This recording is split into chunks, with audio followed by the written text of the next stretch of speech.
Magandang araw, ang ibabahagi ko ngayong araw ay tungkol sa tauhan sa akdang. Ako po'y 7 taong gulang. Magbasa, makinig, matuto at magsaya.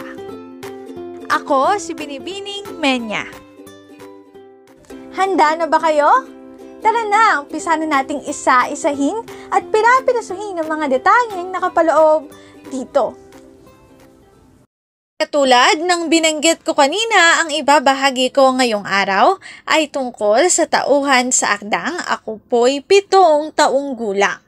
Ang kwentong Ako ay 7 taong gulang ay naglalahad ng buhay ng isang batang babae na nagngangalang Amelia.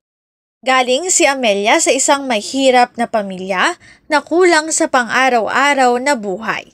Si Amelia ay ibinigay ng kanyang mga magulang sa isang mayamang pamilya para si Amelia ay nakatira sa bahay ng pamilya bilang isang.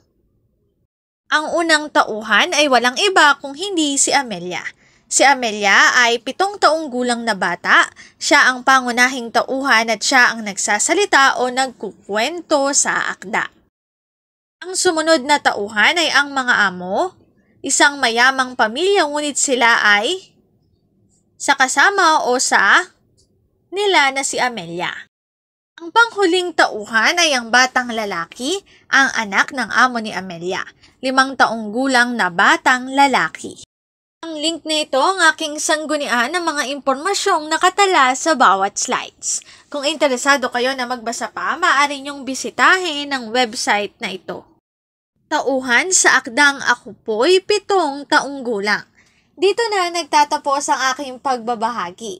Sana ay marami kayong natutuhan. Muli, magbasa, makinig, matuto at magsaya. Ako si Binibining Menya. Paalam!